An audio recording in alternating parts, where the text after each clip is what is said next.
एक अशीच मुलगी होती आणि ती निघाली होती आणि तिला त्या ठिकाणी एअरपोर्टमध्ये जाण्याकरिता तिला उशीर झाला. ती तिकडेच होती, म्हणजे असं एअरपोर्टवर पोहोचणार, पण ट्रॅफिक अभावी तिला पटकन जाता आलं नाही आणि ते फ्लाईट तिच्याकडून मिस झालं. मग ती खूप रडली, ती खूप भांडली, नाही नाही काय पण करा, ते फ्लाईट अजून इकडेच आहे, मला दिसतंय, मला जाऊ द्या, मला जाऊ द्या. पण नाही झालं. तिला तिकडे जाणं शक्यच झालं नाही, तिला तिथपर्यंत पोहोचणं शक्यच झालं नाही. आणि मग ती रडत तिथेच बसली एअरपोर्ट वरती आणि 5 मिनिटानंतर ही बातमी आली. कदाचित त्या ताईचं किंवा त्या सिस्टरचं सुद्धा प्राण तिकडे जाऊ शकला असता. पण प्रभू कधी कधी आमच्या जीवनामध्ये काही गोष्टी थांबवतो. कधी कधी आमच्या जीवनामध्ये पाहिजे ती गोष्ट पटकन मिळत नाही, त्यामध्ये प्रभूची काहीतरी खूप मोठी योजना असते. म्हणजे ज्या वेळेस आमच्या जीवनामध्ये, तुम्हाला माहिती आहे मत्तयकृत शुभवर्तमान ह्याचा 14वा अध्याय आणि याचा 29, 30 आणि 31. पायलकडे कोणीतरी माईक द्या. रोहन, पायलकडे एक माईक द्या. ज्या विषयावरती आपण आहोत त्या विषयाला आपण कंटिन्यू करूया. आणि आजचा शेवटचा रविवार असेल की या विषयावरती मी बोलत आहे आणि मग नेक्स्ट संडे पासून आपले सिनियर पास्टर असतील. तर मत्तयकृत शुभवर्तमान ह्याचा 14वा अध्याय आणि याचं 29वा वचन काय म्हणतं? त्याने म्हटले ये. तेव्हा पेत्र येशूकडे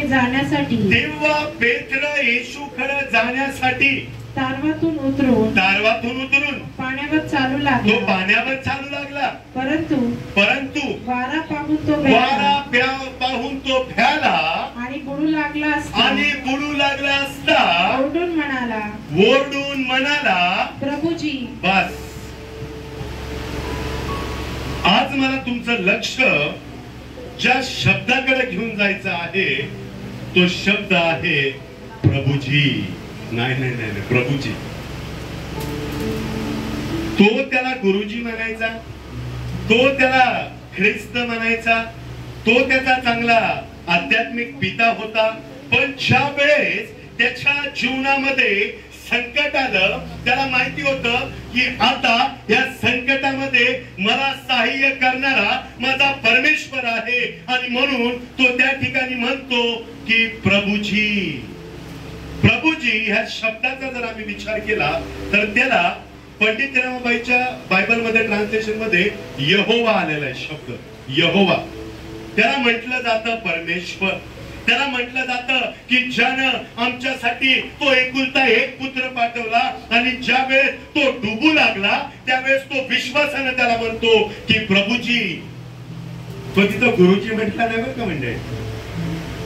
बघा पुन्हा एकदा पाहिजे ते वचन प्लीज व्यवस्थित वाचो. परंतु वारा पाहून तो भ्याला आणि बुडू लागला असता ओरडून म्हणाला प्रभूजी. त्या ठिकाणी तो म्हणाला नाही की गुरुजी अहो दाविदाचे पुत्र हो. त्या ठिकाणी तो कोणताच शब्द आला नाही. मंडळी वचनाकडे लक्ष द्या. वचन म्हणतं की यहोवा परमेश्वरा आता मला तुझी गरज आहे. निकिताची साक्ष खूप सुंदर होती, आवडलं मला. कदाचित त्या ठिकाणी जर ती गेली असती काय झालं असतं माहिती नाही. त्याच ठिकाणी ते जाणार होते. पण परमेश्वर कधी कधी आमच्या अंतःकरणामध्ये बोलतो, आम्हाला एखादी गोष्ट सांगतो, त्यावेळेस तीच गोष्ट आम्ही करणं गरजेचं आहे.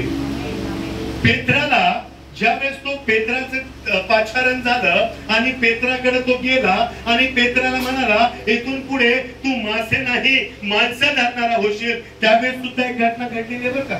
तो त्या ठिकाणी जातो आणि पेत्राकडे पाहतो. पेत्राला म्हणतो एक काम कर, आता परत जाळं टाक. पेत्राने तिथं कारण दिलं, ओ गुरुजी मी रात्रभर कष्ट करून थकलोय, मला माहिती आहे मी मासे धरणार आहे, मी अट्टाने त्याच्यामध्ये, मला माहिती कुठं कोणचे मासे लागते. तो म्हटला नाही टाक. आणि त्यानं ते ऐकलं. ज्यावेळेस येणारा शब्द आम्ही ऐकतो समजणारी गोष्ट आम्ही समजून घेतो आणि ज्या वेळेस आमच्या जीवनामध्ये परमेश्वराकडून येणारा शब्द आम्ही आहे तसा स्वीकारतो, मंडळी, देवचो बाप, देवचा पुत्र आणि देवचा पवित्र आत्मा या त्रैकत्वाच्या नामामध्ये मला तुम्हाला सांगायला आवडेल की परमेश्वर योग्य तीच गोष्ट आमच्या जीवनामध्ये करतो, योग्य तीच गोष्ट करतो. त्याला जर आमच्या जीवनामध्ये अडी अडचणीतून आम्हाला काहीतरी शिकवायचंय तर अडचणी येणार. जर त्याला आम्हाला आजारपणातून काहीतरी शिकवायचंय तर आजारपण देखील येणार. त्याला जर आमच्या जीवनामधून मृत्यूचे प्रसंग यायचे असतील आणि त्या मृत्यूमधून जर आम्हाला काही शिकवायचं असेल तर मंडळी, येशूच्या नावात सांगतो, मृत्यू देखील येणार, नाही म्हणत नाही. आणि जे ऑनलाईन देखील बघत आहेत, तुम्हाला देखील मला हे सांगायला आवडेल, मृत्यूचे प्रसंग येतील, आजाराचे प्रसंग येतील, जीवनामध्ये समस्या येतील, पण त्या प्रत्येक गोष्टीमधून आम्हाला बाहेर काढणारा तो सत्याचा आत्मा ज्यानं तुम्हाला आणि मला तारण दिलेला आहे. आणि म्हणून गेल्या रविवारी आम्ही थांबलो होतो योहान शुभवर्तमान ह्याचा 16वा अध्याय आणि 13वा वचन पाहिलं.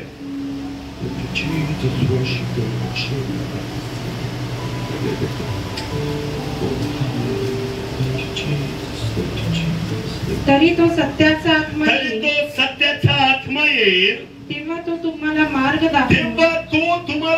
दाखवणार आहे. तो फक्त येणार नाही, तो फक्त राहणार नाही, तो फक्त एक टॅग देणार नाही की सिस्टर मारिया हे ख्रिस्ती आहेत, नाही. तो सत्याचा आत्मा देणार आहे.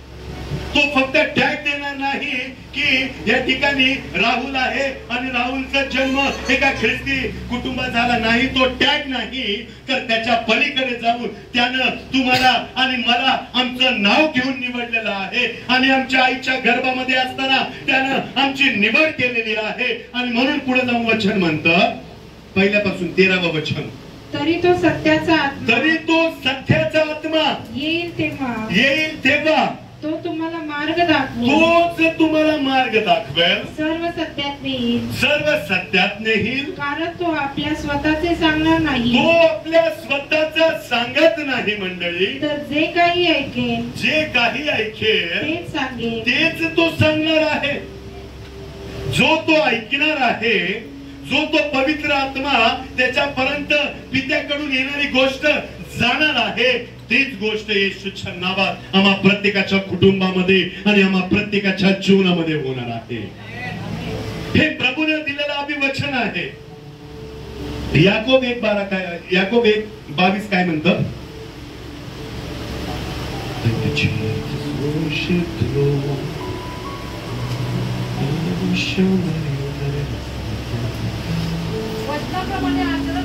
या ठिकाणी वचन आम्हाला सांगत आहे, पुन्हा एकदा आणखी जोरात प्लीज, वचनाप्रमाणे आचरण करणारे असा, केवळ ऐकणारे असू नका, अशाने तुम्ही स्वतःची फसवणूक करत आहात मंडळी. तर रविवारी येणं, या ठिकाणी खुर्च्या आहेत, तयारी असते, जाऊन बसणं, आराधना होते, मस्त काहीतरी गाणं होतं, एखादं गाणं इमोशनल करून जातं. अहो, इमोशनल पिक्चरचे गाणे पण करतात, ती आराधना करा. इमोशनल मग ते मोटिवेशन व्हिडिओ जे येतात युट्यूबवर ते ऐकतात, उपदेश ऐकण्याची काय करत, ते ऐकून इमोशनल व्हा. नाही, जर तुम्हाला ख्रिस्त कळालेला आहे, जर तुम्हाला तारण कळालेलं आहे, पुन्हा एकदा आणखी ते वचन, वचनाप्रमाणे आचरण करणारे असा, फक्त ऐकणारे असू नका की मी चर्च मध्ये गेलो, मी बसलो, मी ऐकलं, मी घरी गेलो. नाही, जर तुम्ही असं करत असाल तर तुम्ही चुकीच्या ट्रॅकवर आहात. जर तुम्ही फक्त येऊन बसता, ऐकता, घरी जाता आणि मग घरी गेल्याच्या नंतर परत जैसे ते जर आम्ही जीवन जगत असेल ना मंडळी, तर येशूच्या नावात मी तुम्हाला चॅलेंज देऊन सांगतो की तुम्ही स्वतःची फसवणूक करत आहात. जर ख्रिस्ताला जसं पाहिजे तसं आम्ही जीवन जगत नसेल तर आम्ही आमच्या कुटुंबाची आम्ही फसवणूक करत आहोत जर आम्ही वचनावरती चालत नाही तर. येशूनं पेत्राकडे पाहिलं आणि म्हटलं ये. काय म्हटला? ये. दुसरं काय नाही सांगितलं तिथं. नाही मस्तपैकी असं कर तसं कर, नाही, ये. त्याचं काम काय होतं? उतरायचं, येशूकडे पाहायचं, चालत चालत चालत चालत येशूकडे जायचं. पण तो उतरला व्यवस्थित, तो पाण्यावर उभा राहिला व्यवस्थित. छोटीशी गोष्ट त्याला बुडवायला लागले, वारा. छोटीशी गोष्ट त्याला बुडवायला लागली, जगिक विचार. छोटीशी गोष्ट त्याला बुडवायला लागली, अरे हे शिष्य इथं आहे, मी पाण्यावर आहे, मी पण देवासारखा आहे का? शास्त्रात ते नमूद नाहीये, पण स्कॉलर असं म्हणतात की कुठंतरी त्याच्या मनामध्ये हे प्रश्न आले असतील. तुम्ही गुगल करू शकता. कुठंतरी त्याच्या मनामध्ये प्रश्न आला असेल. शिष्य बोट मध्ये गीत गायला पण असतात ते का, स्वर्गाच्या राज्यात मी चाललो तारणाच्या होडीत. अहो ती तारणाची होडी होती का सांगा? ख्रिस्तानी पाठवलं होतं. ती तारणाची होडी होती. ख्रिस्त जरी त्या होडीमध्ये नव्हता, पण त्यानं सांगितलं होतं बस जा मी येतो. तो आला, त्याने त्याचा शब्द पूर्ण केला. तो तिकडे जाऊन बसला नाही, त्याने त्याचा शब्द पूर्ण केला. तो उतरला, तो पाण्यावर उभा राहिला. कुठंतरी त्याच्या मनामध्ये ते प्रश्न खेळू लागले, जागर करू लागले. बाकीचे बोट मध्ये बसले, येशू समोर उभा आहे आणि येशूच्या काही अंतरावर मी सुद्धा पाण्यावर उभा आहे. आणि हेच विचार, ह्याच गोष्टी त्याला घेऊन कुठंतरी बुडू लागले. आणि म्हणून वचन सांगतं, 22वे वचन, याकोब 1:22,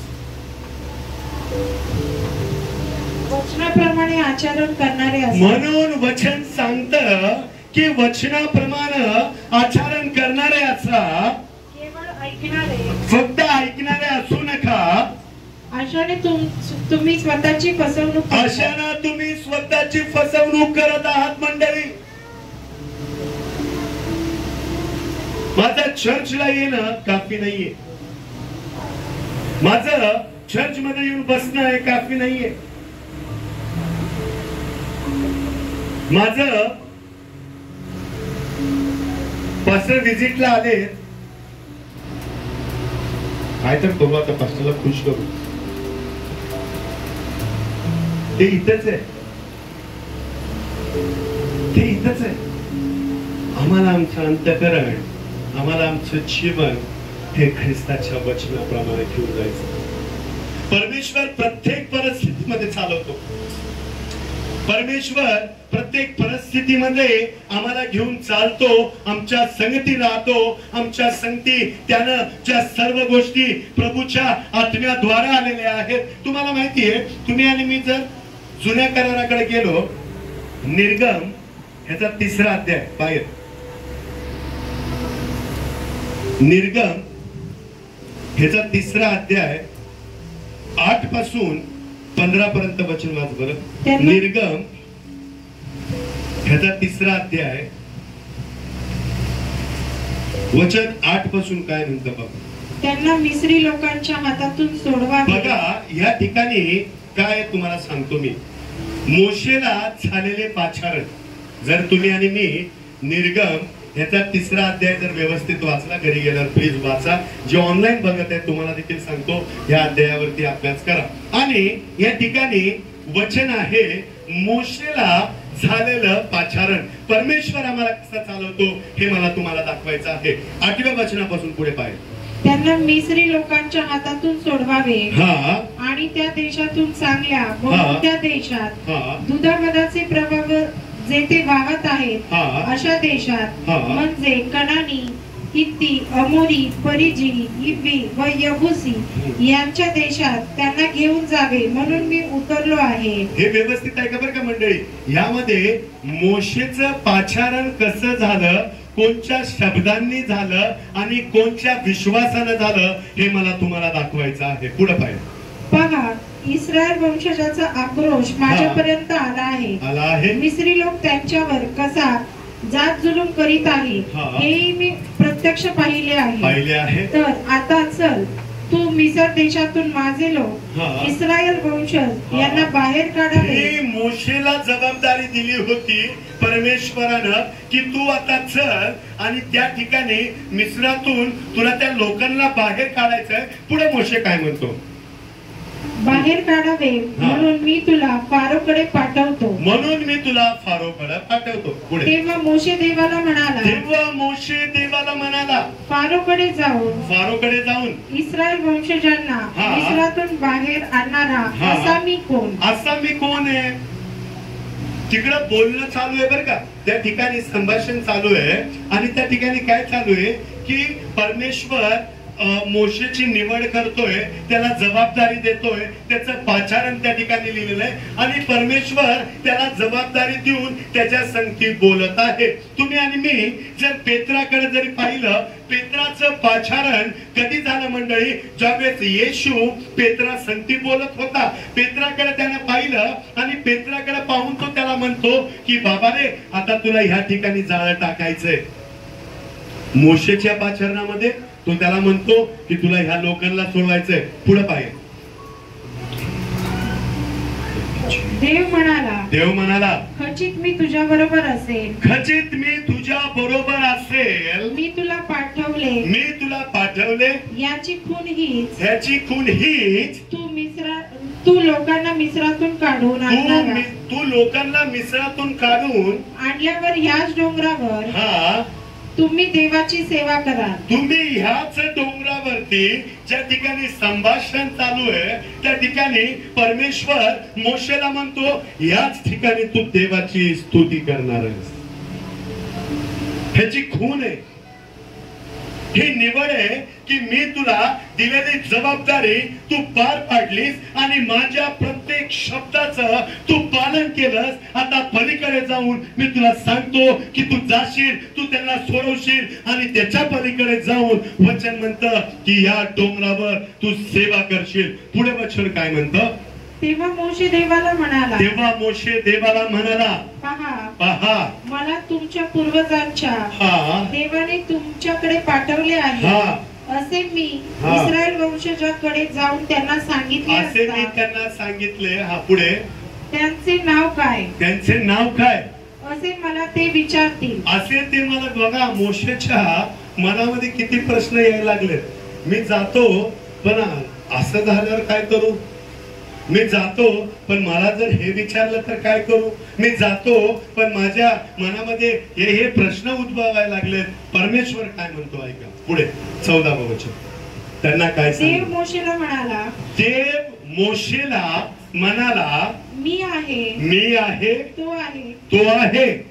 तू इस्रायल वंशजास सांग, तू इस्रायलात सांग, मी आहे. याने मला तुमच्याकडे पाठवले आहे. यानं मला तुमच्याकडे पाठवलं आहे. आणि 15वे वचन तुमच्या बायबल मध्ये अंडरलाईन करून ठेवा. पुढे वचन काय म्हणतं? आणखी देवाने मोशेला सांगितले, तू इस्रायल लोकांना सांग, तुमच्या पूर्वजांचा देव अब्रामाचा देव, इसाकाचा देव व याकोबाचा देव परमेश्वर याने मला तुमच्याकडे पाठवलेला आहे. पुढे हेच माझे सनातन नाव आहे. याच नावाने पिढ्यानपिढ्या माझे स्मरण करतील. कुणीतरी आमेन म्हणून काय थोडा वचन सांगतं. या ठिकाणी मोशेचं पाचारण होत आहे. वचन सांगतं या ठिकाणी देव मोशे संगती बोलत आहे आणि त्याचं पाचारण होत असताना त्याला देखील वचनातून देव शिकवतो. तो म्हटला मी कसं जाऊ, कसं जाऊ, काय सांगू, कसं बोलू, मी आहे जा. मग त्यांनी हे विचारलं काय करू, त्याला सांग अब्रामाचा देव, इसाकाचा देव, याकोबाचा देव, आणि याच नावाचं स्मरण सर्वजण पिढ्यानपिढ्या करतील. आणि मंडळी आज तुम्ही आणि मी देखील तेच करत आहोत, तेच करत आहोत. त्या गोष्टीसाठी आमची निवड झाली, पेत्राची निवड झाली. मंडळी विश्वास ठेवलो ना, 3000 लोक, पहिला उपदेश 3000 लोक.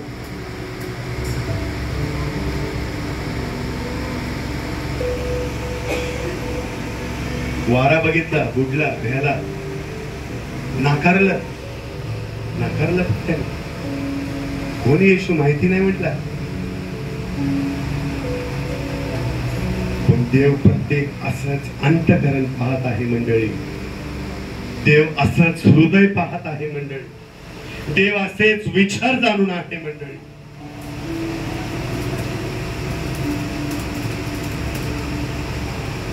तो म्हणाला की गुरुजी वाचवा. मोशे म्हणाला की मी कसं जाऊ, देव म्हणाला की नाही जा. परमेश्वर म्हणाला नाही जा. पुन्हा काय 15 वचन पाहिजे. आणखी देवाने मोशेला सांगितले, आणखी देवानं मोशेला सांगितलं, तू इस्रायल लोकांना सांग, तू इस्रायल लोकांना सांग, तुमच्या पूर्वजांचा देव, तुमच्या पूर्वजांचा देव, अब्रामाचा देव, अब्रामाचा देव, इसाकाचा देव, इसाकाचा देव व याकोबाचा व देव, याकोबाचा देव, परमेश्वर याने परमेश्वर यानं मला तुमच्याकडे पाठवले आहे. मला तुमच्याकडे पाठवलेलं आहे. हेच माझे सनातन नाव आहे, हेच माझे सनातन नाव आहे. व याच नावाने ह्याच नावानं पिढ्यानपिढ्या माझे स्मरण होईल. ह्याच नावानं पिढ्या कितीतरी पिढ्या जातील, पण तिकडं परमेश्वर आणि ज्यानं तारण दिलं, परमेश्वर ज्यानं आमचं जीवन निवडलं, परमेश्वर ज्यानं तुमचं आणि माझं जीवन संकटामध्ये, वादळामध्ये, वाऱ्यामध्ये, अहो मरणाच्या प्रसंगामध्ये तो आमच्या संगती राहिला, त्यानं आम्हाला एकटं सोडलं नाही, एकटं सोडलं नाही.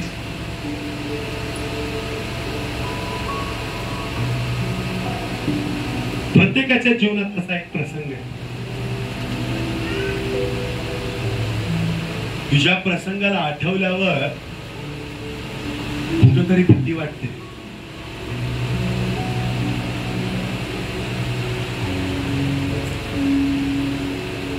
भीती वाटते. सेकंड कोविड होता,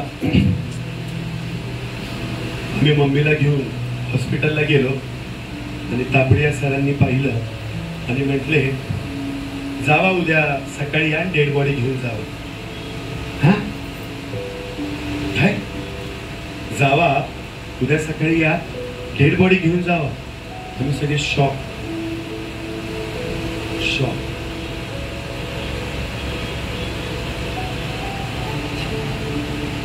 देवाला जे करायचं आहे देव तेच करतो. म्हणजे ती साक्ष घडवली. HRCT 23 होता, 23 होता. अहो 17 वाले त्यावेळेस जगत नव्हते, 10 वाले जगत नव्हते. 23 तिचा HRCT होता आणि त्यातून देवानं बाहेर काढलं. कारण प्रभूचं वचन सांगतं की सत्य तुम्हाला समजेल आणि सत्य तुम्हाला बंधन मुक्त करेल. आणि मग हे जगी कितीही गोष्टी आल्या, जगी कितीही आजार आले, पण परमेश्वर आमच्या संगती चालतो. आणि म्हणून प्रभूचं वचन म्हणतं की मृत्यू छायेच्या दरीतूनही मी जात असलो कसल्याच अरिष्टास भिणार नाही, कारण माझा देव ज्यानं मला तारण दिलेला आहे, कारण माझा देव ज्यानं माझ्या पापांची क्षमा केलेली आहे, कारण माझा देव जो माझ्यासाठी झोपत नाही, कारण वचन म्हणतं तुझ्या रक्षकाला झोप लागत नाही, तो डुलकी सुद्धा घेत नाही, तो सांभाळतो. हो तो सांभाळतो. आणि म्हणून वचन म्हणतं योहान 16:13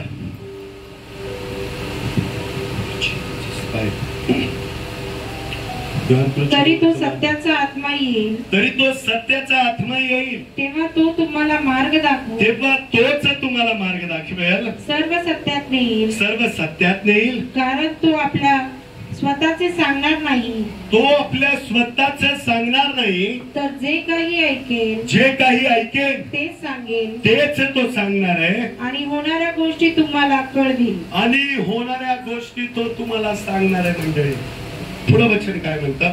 योहान शुभवर्तमान त्याचा 14वा अध्याय आणि यातलं 26 आणि 27 वचन बघाय. झाले काय वचन पाहून आपण थांबणार आहोत. तरी ज्याला पिता माझ्या नावाने पाठवील, तर पिता माझ्या नावानं पाठवेल, म्हणजे तुमच्यासाठी आणि माझ्यासाठी ज्या पुत्राला पाठवलेला आहे तो कैवारी हा, म्हणजे पवित्र आत्मा तुम्हावर, तो कैवारी म्हणजे पवित्र आत्मा तुम्हावर सर्व काही शिकवील सर्व काही शिकवेल. आणि ज्या गोष्टी मी तुम्हाला सांगितल्या आणि ज्या गोष्टी मी तुम्हाला सांगितल्या त्या सर्वाची तुम्हाला आठवण करून देईल. त्या सर्वाची तो तुम्हाला आठवण करून देईल. जो कैवारी आमच्यासाठी पाठवलेला आहे. म्हणून गेल्या रविवारी आपण वाचलं योहान 3:16 की देवानं जगावर एवढी प्रीती केली की त्याने आपला एकुलता एक पुत्र दिला, यासाठी की आमचा नाश होऊ नये, आमचं जीवन त्या नाशामध्येच राहू नये, आमचं जीवन त्या जगिक विचारामध्येच राहू नये, आमचं जीवन त्या जगाच्या गोष्टींमध्येच गुंतू नये. म्हणून वचन म्हणतं 27वं वचन पुन्हा एकदा पाहिजे. मी तुम्हाला शांती देऊन ठेवतो, मी तुम्हाला शांती देऊन ठेवतो. मी आपली शांती तुम्हाला देतो. स्वर्गीय पित्याची शांती मंडळी तुमच्या आणि माझ्या जीवनामध्ये त्यानं दिलेली आहे.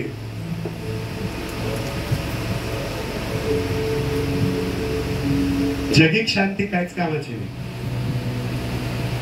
ती फक्त तुमचं सांत्वन करते, सांत्वन तर नाही करत. कुठेतरी फक्त तो शब्द येतो, कानाला चांगला वाटतो, फक्त कानाला शब्द चांगला वाटतो. टेन्शन घेऊ नको निकिता, खूप छान, तू गेली नाहीस, व्हेरी गुड, तू आलीस, तू प्रभूच्या मंदिरात आली. फक्त कानाला शब्द चांगले वाटतात. पण पुढे जाऊन वचन काय म्हणतं? वाच बाहेर पुन्हा एकदा तेच वचन. मी तुम्हाला शांती देऊन ठेवतो, मी तुम्हाला शांती देऊन ठेवतो, मी आपली शांती तुम्हाला देतो. मी आपली शांती तुम्हाला देतो. जसे जग देते तसे, जग जसे शांती देते तसे नाही, तसे मी तुम्हाला देत नाही. तसे देत नाही. तुमचे अंतःकरण अस्वस्थ हा, अथवा भयभीत होऊ नये. भयभीत होऊ नये. मी जातो हा, आणि तुमच्याकडे येईल. हा, असे जे मी तुम्हाला सांगितले हा, ते तुम्ही ऐकले आहे. ऐकले आहे. माझ्यावर तुमची प्रीती असती हा, तर मी पित्याकडे जातो, म्हणून तुम्हाला आनंद वाटला असता. आनंद वाटला. कारण माझा पिता माझ्यापेक्षा थोर आहे. वचन या ठिकाणी सांगत आहे पिता, पुत्र आणि आमचं तारण. पित्याने पुत्राला पाठवलं, पुत्रानं आम्हाला तारण दिलं आणि ते तारण घेऊन आम्हाला चालायचं.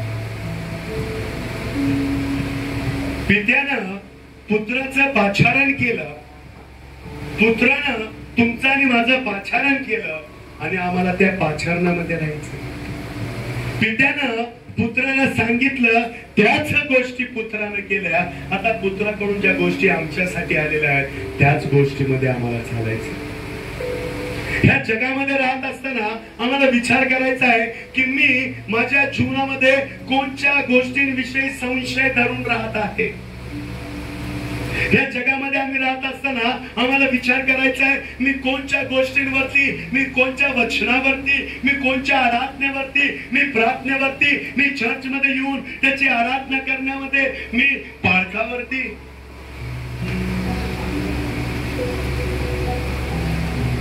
संशय धरून राहतो.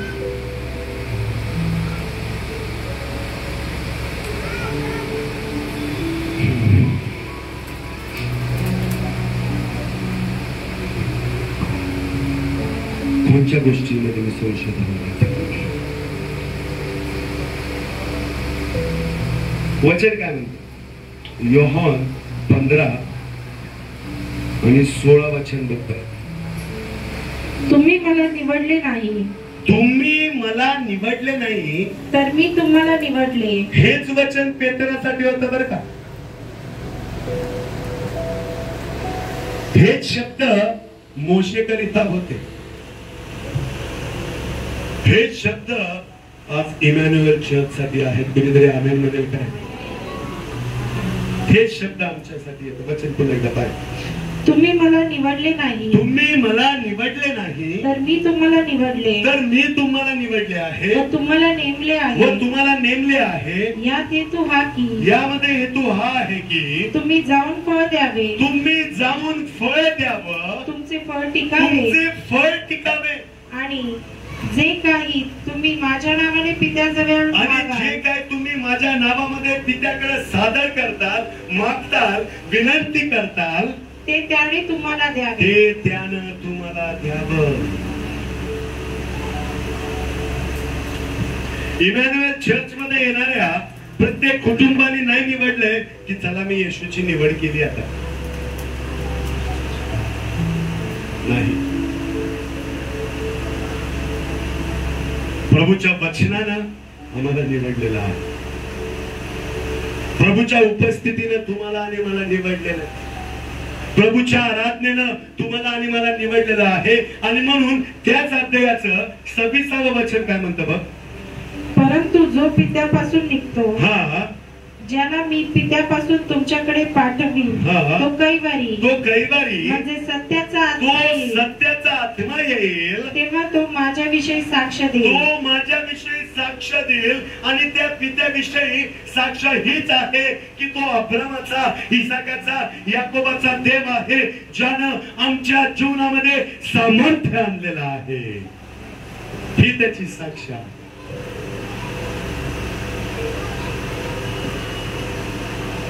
मंडळी, आज आम्हाला विचार करायचा आहे, माझ्या मनातला माझा संशय मला कुठं थांबवतोय?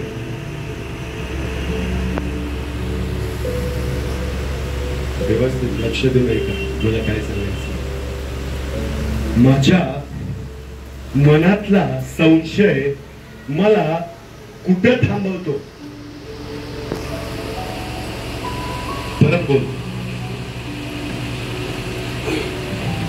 माझ्या मनातला संशय मला कुठं थांबवतो?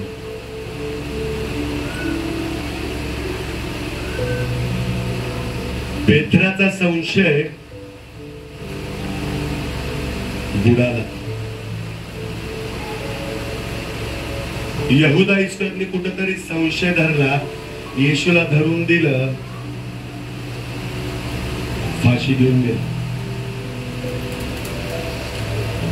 मी इस्रायलला गेलतो, गाईड असतात सांगते, आणि आम्ही असं इस्रायलवरून इजिप्तला चाललो. जाताना एक अशी जागा आहे, डोळ्यासमोर आला, पूर्ण ग्रीनरी आहे, पूर्ण ग्रीन आहे. एक पण तुम्हाला तिथं असं काळं काही दिसणार नाही. बरोबर थोडस पुढे गेलं की एक असा पट्टा आहे, असेल तो एक 20-30 एकरचा काहीतरी असेल, आणि तो अख्खा काळा कुट्ट आहे,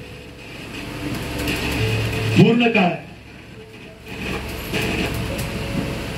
पूर्ण काळ. मग आम्ही विचारलं, अरे हे सगळं ग्रीन आहे, मग एवढंच काळा पट्टा का? नाही म्हणे, यहुदा इस्करियोतने ज्यावेळेस येशूला धरून दिलं, त्याला जे नाणे मिळाले, त्या नाण्यामध्ये त्यांनी ही जागा घेतलेली, ती जागा सुद्धा शापित झाली. मंडळी,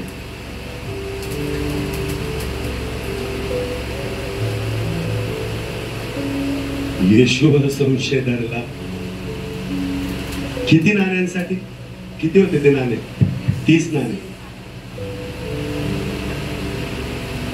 धरून दिलं,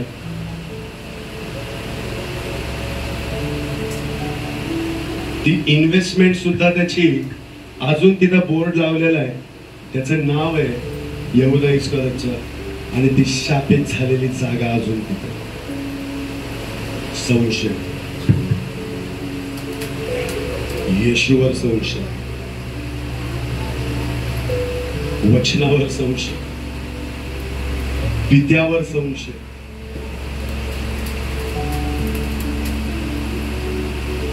येशूच्या मुखातून निघणाऱ्या चमत्कारांवर संशय. अहो, तो संकेत लिहायचा, त्याने कितीतरी चमत्कार डोळ्याने पाहिले असेल. संशय घेऊन त्याला बुडा. आज आम्हाला विचार करायचा आहे मंडळी,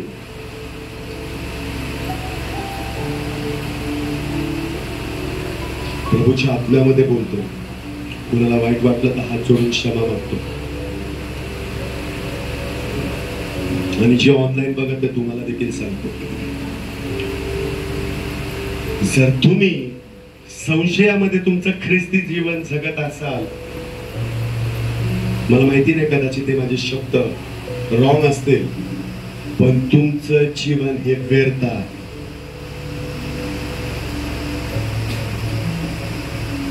जर तुम्ही ख्रिस्तामध्ये संशयामध्ये लेकरांची वाढ करत असाल, तर मला तुम्हाला प्रभू येशूच्या नावात सांगू द्या की तुम्ही चुकीचं जीवन जगत आहात.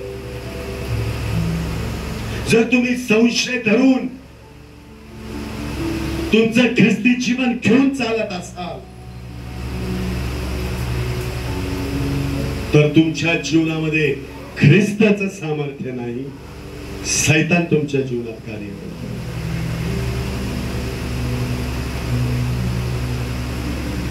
आता आम्हाला विचार करायचा आहे की माझ्या जीवनामध्ये वचनाचा संशय आहे का? आता आम्हाला विचार करायचा आहे, माझ्या अंतःकरणामध्ये प्रभूच्या उपस्थितीविषयी मी संशय धरतो का? हे होईल का?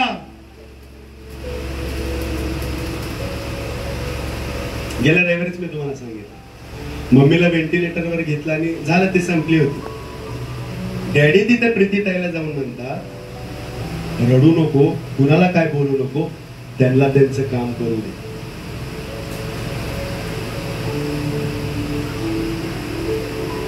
संशय नाही धरला तिथे, शेवटच्या क्षणापर्यंत विश्वास ठेवला.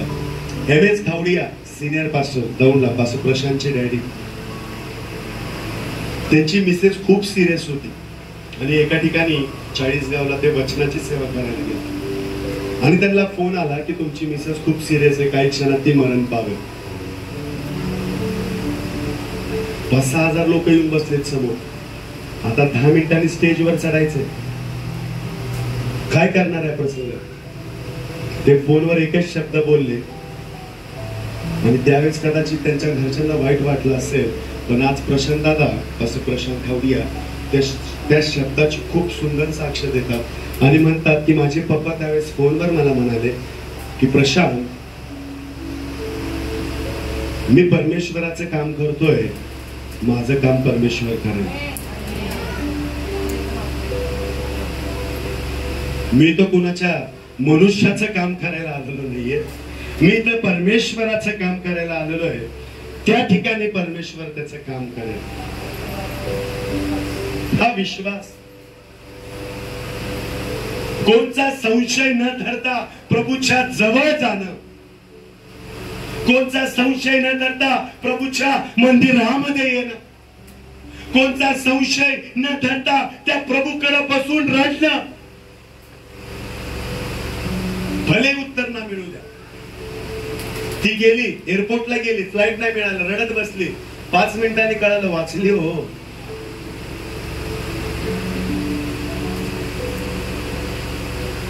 वाचली. प्रभू काही गोष्टी जीवनात आणतो, काही गोष्टी करतो. आमच्या जीवनातून त्याला योग्य घडवायचं, योग्य घडवायचं असतं. आणि म्हणून पुढे जाऊन वचन म्हणतं, कलसे करासपत्र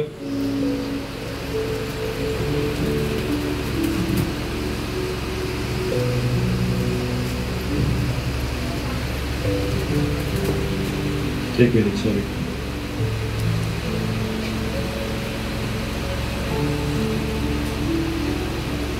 हा सॉरी, गलती करासपत्र याचा 4था अध्याय आणि याचं 6वं वचन. गलतीकारच पत्र याचा 4था अध्याय आणि याचं 6वं वचन पाहिलं वाच. सर्वजण लक्ष देऊया. वचन तुम्हाला आणि मला काय म्हणतं बघा. आमचा अधिकार काय आहे, आमची निवड काय आहे आणि आमचं पाचारण काय आहे या वचनातून आम्हाला स्पष्ट होईल. पाय जर तिथे भेटलं नाही तर स्क्रीनवरती देखील तुम्हाला दिसलं जातं. गलतीकारच पत्र याचा 4था अध्याय आणि याचं 6वं वचन. तुम्ही पुत्र आहात, तुम्ही पुत्र आहात म्हणून देवाने हा अब्बा बाप्पा अब्बा आणि बाप्पा अशी हाक मारणाऱ्या आपल्या पुत्राच्या आत्म्याला तुमच्या आमच्या अंतःकरणात पाठवले आहे. तुमच्या आणि आमच्या अंतःकरणामध्ये पाठवलेला आहे. तुम्हाला आणि मला तो अधिकार दिलेला आहे की आम्ही अब्बा आणि बाप्पा म्हणून त्याच्या जवळ जावं. तुम्हाला आणि मला अधिकार दिलेला आहे की आम्ही पिता म्हणावं, त्याच्या चरणाकडे जावं. तुम्हाला आणि मला अधिकार मिळालेला आहे की आम्ही अब्बा बाप्पा म्हणत त्याच्या सानिध्यामध्ये राहावं. आणि ज्या वेळेस आम्ही त्याला पिता म्हणून आवाज देतो, पेत्राने काय केलं, बुडू लागला. तिथे त्याला गुरुजी नाही आठवला, तिथे त्याला कोण आठवला, प्रभूजी आठवला. बुडू लागला त्यावेळेस त्याला दाविदाचे पुत्र हा शब्द नाही आठवला. त्याला तिथं आठवलं अहो प्रभूजी, यहोवा परमेश्वर. आणि त्यानंच तुम्हाला आणि मला अधिकार दिलेला आहे की आम्ही त्याला अब्बा आणि बाप्पा म्हणावं, आम्ही त्याच्या जवळ जावं. शेवटचे काही वचन वाचूया आणि मग मी थांबणार आहे. 1 योहान ह्याचा 5वा अध्याय 1 ते 12 वचन, एक वचन पाहिलं वाचेल आणि मग आपण थांबणार आहोत. 1 योहान ह्याचा 5वा अध्याय 1 ते 12. येशू हा ख्रिस्त आहे, येशू हा ख्रिस्त आहे असा विश्वास जो कोणी धरतो, असा विश्वास जो कोणी धरतो तो देवापासून जन्मलेला तो आहे. देवापासून जन्मलेला आहे. मंडळी, जो विश्वास ठेवतो, जो विश्वासामध्ये चालतो, जो विश्वासामध्ये आपलं जीवन घेऊन चालतो, त्या प्रत्येकासाठी शब्द आहे. तो जगापासून जन्मलेला नाही, तो ख्रिस्तापासून जन्मलेला आहे. जरी आम्ही आमच्या आईच्या गर्भामध्ये आमचा जन्म झाला असेल, वचन म्हणतं की तू तुझ्या आईच्या गर्भामध्ये पिंड रूपाने होता, त्यावेळेसच माझ्या नेत्रानं तुला पारखलंय रे बाबा. आणि पुढे जाऊन वचन काय म्हणतं, पुन्हा एकदा पाहिजे. येशू हा ख्रिस्त आहे, येशू हा ख्रिस्त आहे असा विश्वास जो कोणी धरतो, तो देवापासून तो जन्मलेला आहे. देवापासून जन्मलेला आहे. आणि जो कोणी जन्मदात्यावर प्रीती करतो, जो कोणी जन्मदातावर प्रीती करतो, तो त्याच्यापासून जन्मलेला, तो त्याच्या वाचून तो त्याच्यात मध्ये जन्मलेला आहे, त्याच्या वचनामध्ये जन्मलेला आहे. तो जगामध्ये जन्मलेला नाही, तो जगाच्या विचारांमध्ये जन्मलेला नाही. त्याचा जन्म जरी जगामध्ये झाला असेल, पण त्याचा जन्म हा ख्रिस्ताच्या वचनामध्ये झालेला.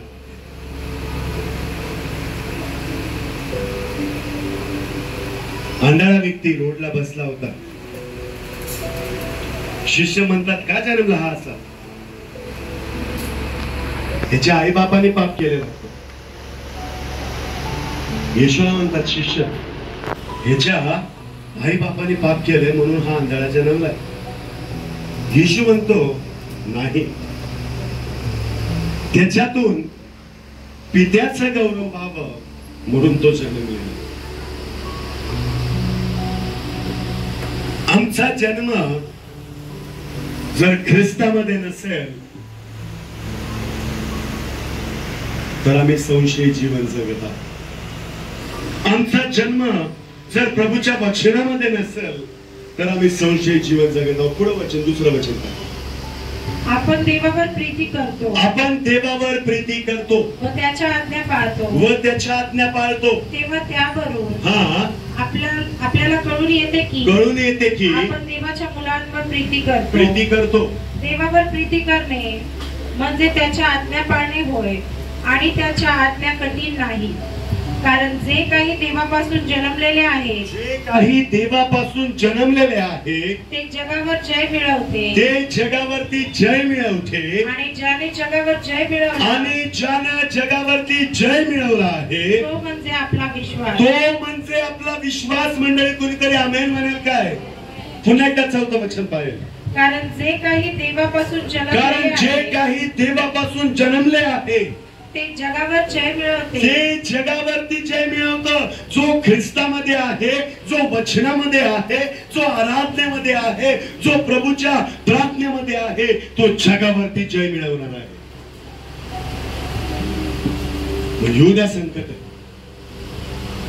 येऊ द्या आजार, येऊ द्या समस्या, हा येऊ द्या कितीही प्रश्न. जर ख्रिस्त तुमच्या संगती आहे ना तर तुम्ही जगावरती जय मिळवलेलं आहे. जर ख्रिस्ताचे सामर्थ्य तुमच्या संगती आहे ना तर तुम्ही जगावरती जय मिळवले.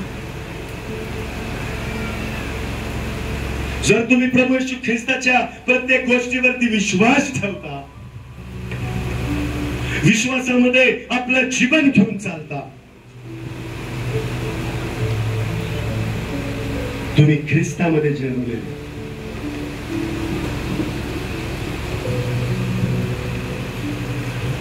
पुढे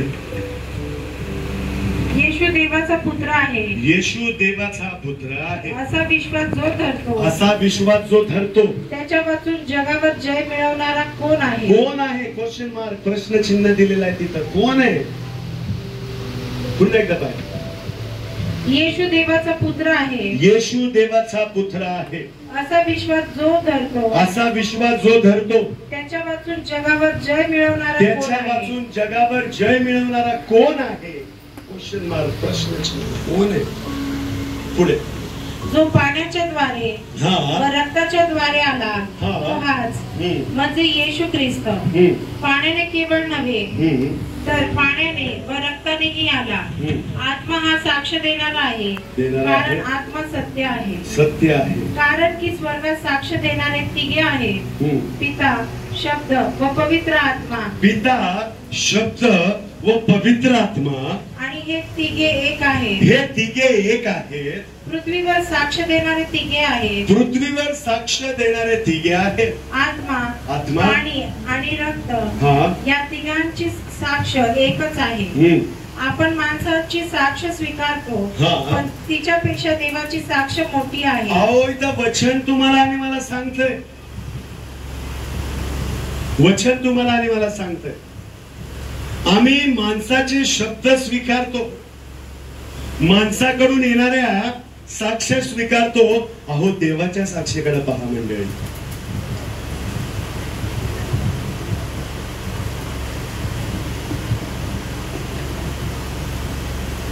देवाच्या शब्दांकडे पहा.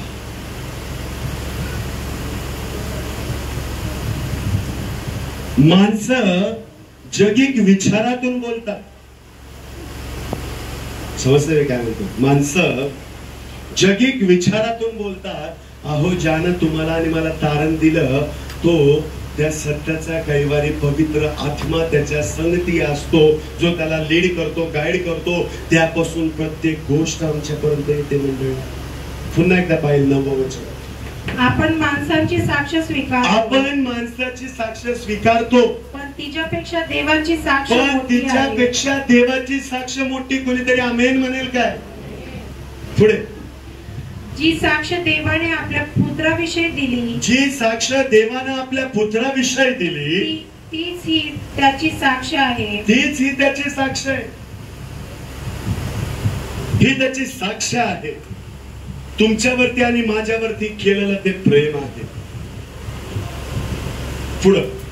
जो देवाच्या पुत्रावर विश्वास ठेवतो, जो देवाच्या पुत्रावरती विश्वास ठेवतो, त्याच्या ठाईच साक्ष आहे. त्याच्याच ठाई साक्ष आहे. ज्याने देवाचा विश्वास धरला नाही, ज्यानं देवाचा विश्वास धरला नाही, त्याने त्याला लबाड ठरवले आहे. ज्यानं त्याला लबाड ठरवले आहे. कारण जी साक्ष देवाने आपल्या पुत्राविषयी दिली आहे, जी साक्ष देवानं आपल्या पुत्राविषयी दिली आहे, तिच्यावर त्याने विश्वास ठेवला नाही. त्याच्यावर त्यानं विश्वास ठेवला नाही. जर हे आमचं जीवन असेल मंडळी, तर आम्हाला आजच आजच्या रविवारीच विचार करायचा आहे. माझी साक्ष काय आहे,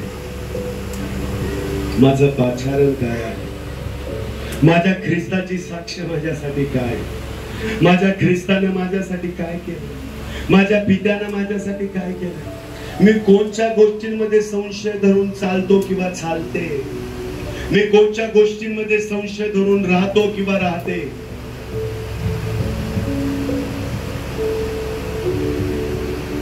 प्रभूचं वचन आहे तसं स्वीकारा. प्रभूचे शब्द आहे तसे स्वीकारा. तुम्हाला माहिती आहे, कदाचित जे बाहेर बसलेले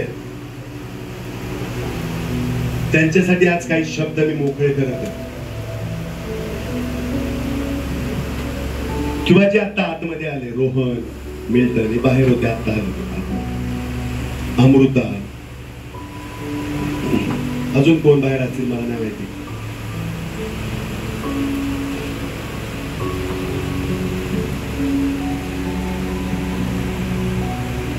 तुम्ही प्रभूसाठी चर्च मध्ये येता, तर प्रभूसाठी चर्च मध्येच बसा. सैतानाच्या गोष्टींना तुमच्यामध्ये वाव येऊ देऊ नका. सॉरी, राग आला तर मिल्टन, रोहन, अमृता, अजून कोण बाहेर असतील मला नाही माहिती.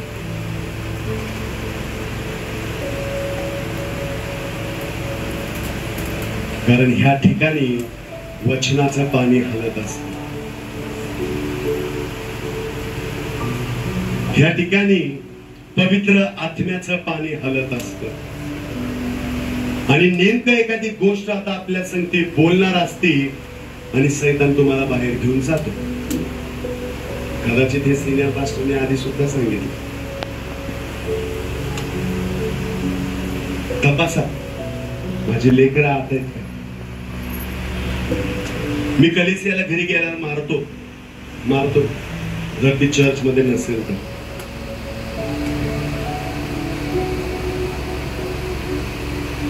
जर तुमचे लेकरं चर्च मध्ये नसेल तरी कुठंतरी आपण संशयामध्ये जगत आहोत मंडळी. तुम्ही म्हणताल हे काय आता नवीनच, असंच आहे. पण ते लहान असू द्या, मोठे असू द्या, वयोवृद्ध असू द्या, चर्चला तुम्ही येता तर तुम्ही चर्च मध्ये असणं गरजेचं. कारण वचन म्हणतं, पुन्हा एकदा पाहिलं 9वं वचन, सॉरी 10वं वचन, जो देवाच्या पुत्रावर विश्वास ठेवतो, जो देवाच्या पुत्रावर विश्वास ठेवतो त्याच्या ठाई साक्ष आहे, त्याच्याच ठाई साक्ष आहे. जो देवाच्या पुत्रावरती, वचनावरती, आराधनेवरती, प्रार्थनेवरती, बाहेर बसण्यावरती नाही.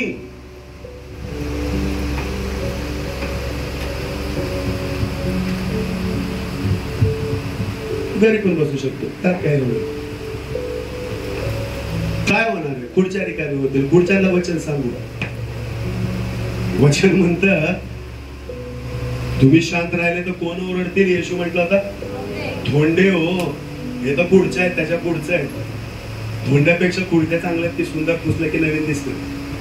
त्यातला वचन सांगू. पुढं वचन काय म्हणतो, ज्याने देवाचा विश्वास धरला नाही, ज्यानं देवाचा विश्वास धरला नाही, त्याने त्याला लबाड ठरवले आहे. हा, कारण जी साक्ष देवाने आपल्या पुत्राविषयी दिली आहे, जी साक्ष देवाने आपल्या पुत्राविषयी दिली आहे, तिच्यावर त्याने विश्वास ठेवला नाही, तिच्यावर त्याने विश्वास ठेवला नाही. ती साक्ष हीच आहे की, तीच साक्ष हीच आहे की देवाने आपल्याला सार्वकालिक जीवन दिलेलं आहे. मंडळी, त्यानं तुम्हाला आणि मला कधी न संपणार सार्वकालिक जीवन दिलेलं आहे, की जे जीवन आम्हाला स्वर्गाच्या राज्याकडे घेऊन जात. गाणं फक्त इथं आहे, ते लिहिलंय रायटरने, स्वर्गाच्या राज्यात मी चाललो, ते लिहिलंय. ते अनुभवायचं असेल तर प्रभू मध्ये राहणं गरजेचं आहे. सिनियर पास्टरने सांगितलं म्हणून म्हटलं ते पाहीन तुला. अरे बाबा, देवाचं भयच नाही, तिथं काय तू येणार आहे? इथंच हॅशटॅग एमएस तेरा का भे, इथंच. वचन काय म्हणतात पुन्हा एकदा पाहिलं, 11वं वचन. ती साक्ष हीच आहे, ती साक्ष हीच आहे की देवाने आपल्याला सार्वकालिक जीवन देवानं तुम्हाला आणि मला सार्वकालिक जीवन दिलेलं आहे. तुमच्या शेजारच्याकडे वळा आणि त्याला म्हणा की देवानं तुला सार्वकालिक जीवन दिलेलं आहे. Come on. देवानं तुम्हाला सार्वकालिक जीवन दिलेलं आहे. पुढे. आणि हे जीवन त्याच्या पुत्राच्या ठायी आहे, त्याच्या पुत्राच्या ठायी आहे, ज्याला तो पुत्र लाभला आहे. ज्याला तो पुत्र लाभलाय मंडळी, त्याला जीवन लाभले आहे. त्याला जीवन लाभलेलं आहे. ज्याला देवाचा पुत्र लाभला नाही, ज्याला देवाचा पुत्र लाभला नाही, त्याला जीवन लाभले नाही. त्याला जीवन लाभले नाही. त्याचं जीवन आहे तिथंच. त्याच चौकोनामध्ये तो आहे. तोच दिवस, तीच समस्या, तेच प्रश्न, त्याच गोष्टी, त्याच गोष्टी, त्याच गोष्टी.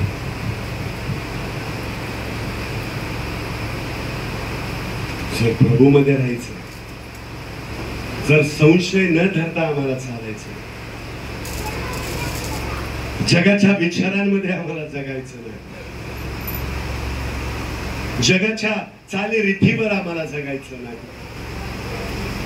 जगाच्या जगी गोष्टींमध्ये आमचं अंतःकरण आम्हाला अडकून घ्यायचं नाही, मग काय करायचंय? 11वं वचन पुन्हा एकदा पाहिलं.